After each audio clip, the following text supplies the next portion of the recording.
السلام علیکم۔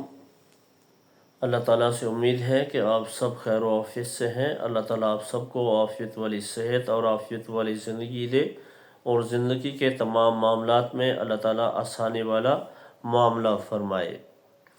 صحابہ کرام رضی اللہ عنہم کا اللہ کے راستہ کی غرد و غبار برداشت کرنے کا شوق۔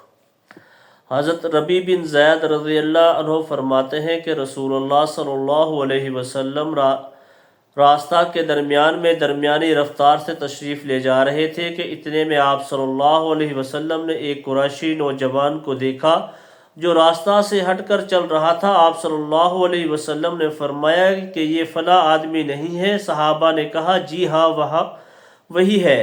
آپ صلی اللہ علیہ وسلم نے فرمایا اسے بلاؤ، چنانچہ وہ آئے۔ حضور صلی اللہ علیہ وسلم نے اس سے پوچھا تمہیں کیا ہو گیا، تم راستہ سے ہٹ کر چل رہے ہو؟ اس نوجوان نے کہا مجھے یہ گرد و غبار اچھا نہیں لگتا۔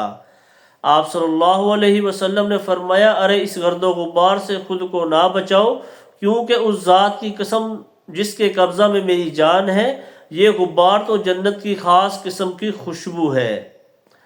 حضرت ابو المصباح مقری کہتے ہیں کہ ایک دفعہ ہم لوگ روم کے علاقہ میں ایک جماعت کے ساتھ چلے جا رہے تھے جس کے امیر حضرت مالک بن عبداللہ خصمی تھے کہ اتنے میں حضرت مالک حضرت جابر بن عبداللہ کے پاس سے گزرے جو کہ اپنے خچر کو آگے سے پکڑے ہوئے چلے جا رہے تھے۔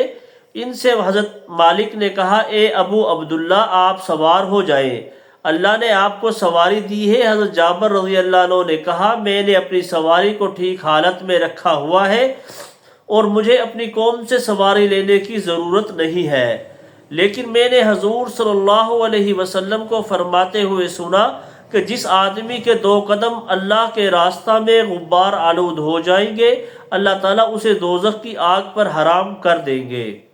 حضرت مالک وہاں سے آگے چل دیے۔ جب اتنی دور پہنچ گئے جہاں سے حضرت جابر کو آواز سنائی دے تو حضرت مالک رضی اللہ عنہ نے بلند آواز سے کہا اے ابو عبداللہ آپ سوار ہو جائیں، کیونکہ اللہ نے آپ کو سواری دی ہے۔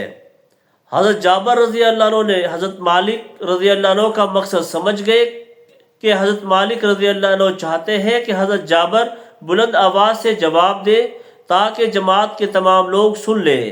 اس پر حضرت جابر رضی اللہ عنہ نے بلند آواز سے جواب دیا کہ میں نے اپنی سواری کو ٹھیک حالت میں رکھا ہوا ہے اور مجھے اپنی قوم سے سواری لینے کی ضرورت نہیں، لیکن میں نے حضور صلی اللہ علیہ وسلم کو فرماتے ہوئے سنا ہے کہ جس آدمی کے دونوں قدم اللہ کے راستے میں غبار آلود ہو جائیں گے، اللہ تعالیٰ اسے دوزخ کی آگ پر حرام کر دیں گے۔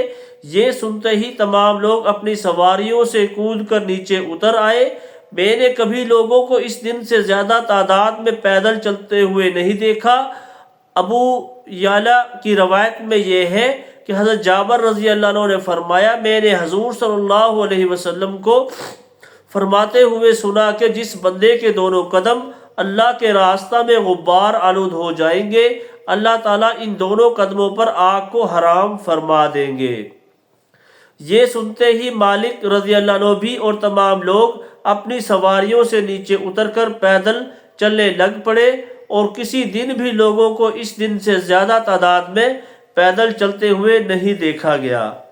جو کچھ پڑھا ہے اللہ تعالیٰ ہم سب کو اس پر عمل کی توفیق عطا فرمائے۔ السلام علیکم۔